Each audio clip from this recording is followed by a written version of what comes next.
Now let us look into subtraction of integers. The definition of subtraction of integers. For all integers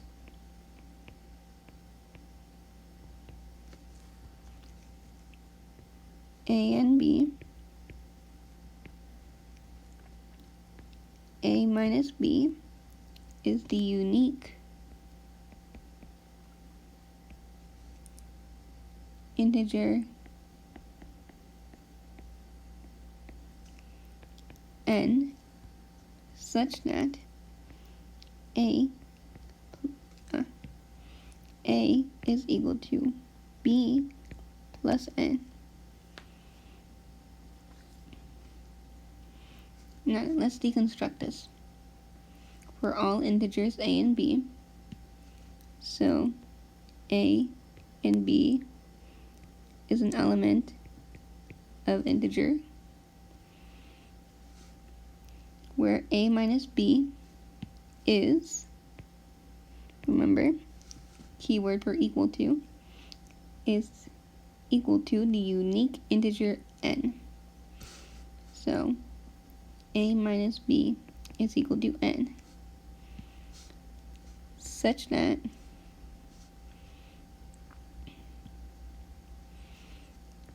a is equal to b plus n. Now, how is this true?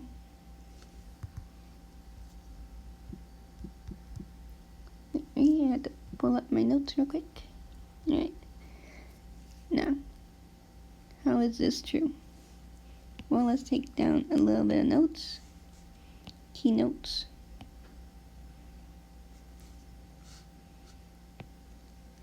Addition and subtraction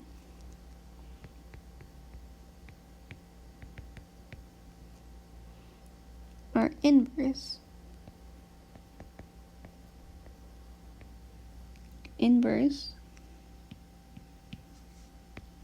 is fancy for opposite.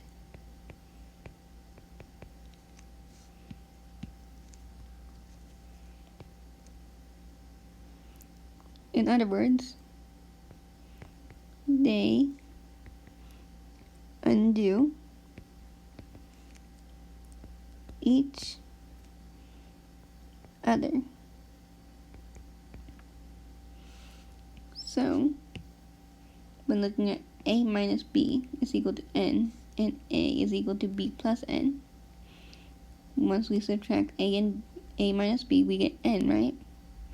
So what's the opposite of subtraction? Addition. So when we add that n back into b, we get back to a, where we first started.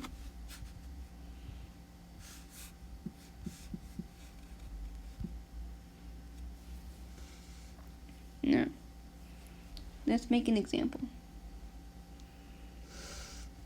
Let's set a to be 3 and b to be 5. So, 3 minus 5 equals to n. If and only if, that could be abbreviated into IFF, comma,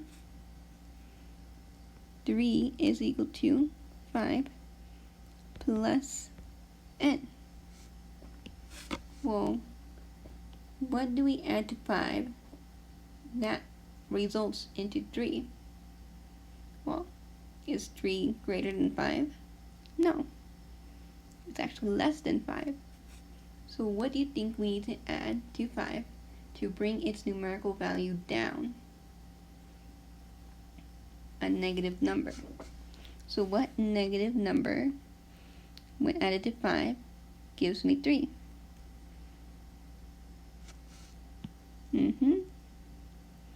That unique integer n for this question must be negative 2.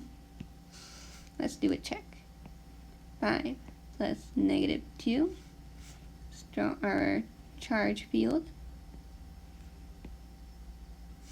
we have 5 positive charges and 2 negatives. That cancels and that cancels. How many we're left with? 3. And positives to boot. So that works. Now there is a second theorem that could also be used as the definition of subtraction for integers. Theorem 5.4. For all, which reads, for all integers a and b,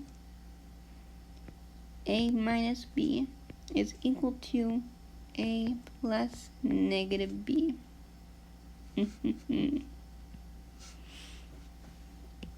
Now you're thinking, what the heck is this?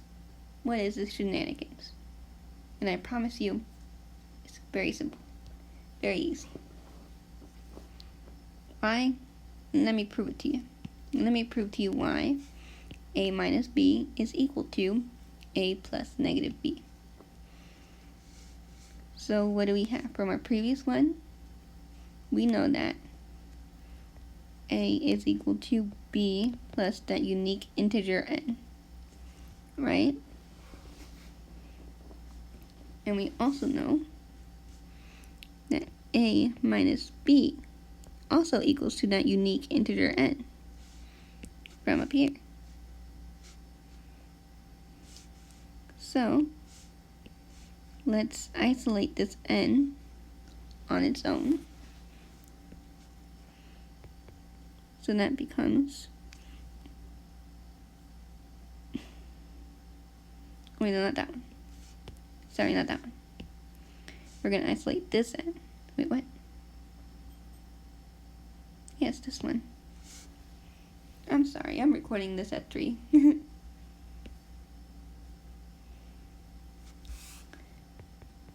So, a minus n equals b. Subtracted n to both sides. And we want n by itself, so we're going to subtract a. Then we get negative n is equal to b minus a, or b negative a. We want n to be itself, so we don't want that negative sign. So we're going to divide that by negative 1. And now we get n is equal to negative b plus a. Oh, would you look at that? Would you look at that? N is equal to negative b plus a. So we have where this a minus b is also equal to n. Since these two have the same solution, unique integer n, do you think it is viable, or is it sound to rewrite this or to equate these equations together? Yeah, that makes sense. So I think it's safe to say that a minus b is equal to negative b plus a. If you still don't understand why it works or why they're equal to each other, let's go ahead and make some numbers.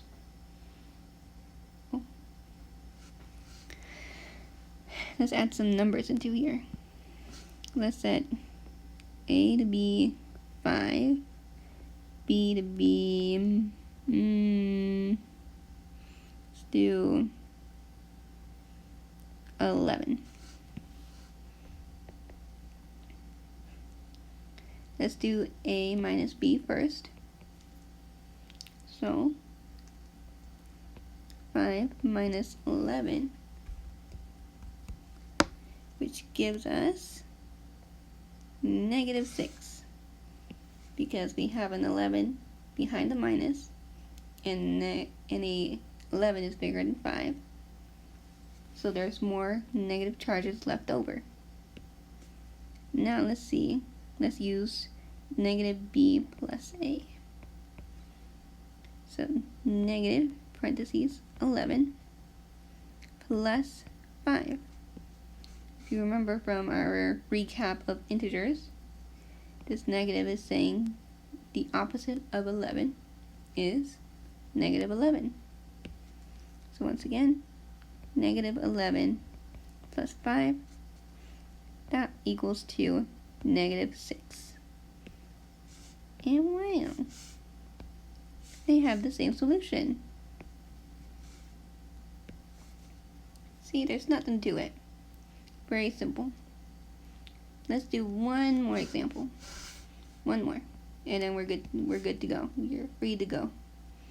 Let's do negative 6. And b is equal to negative 8. Yeah. A minus b, which would be negative 6 minus parentheses negative 8. What is that equal to? Well, this is saying the opposite of negative 8. What's the opposite of negative 8? Positive 8. Exactly.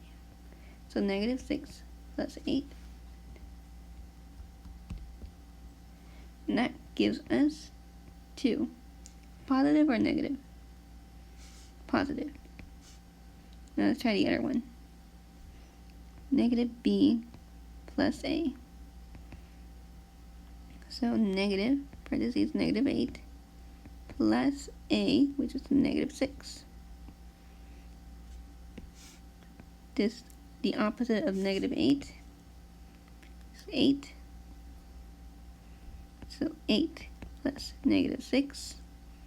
Once again, a positive 2. So when you're working in polynomials, for example, for algebra 1, no matter what format you choose to write, you will get the same solution when you choose to write a minus b or a plus negative b. And that's it.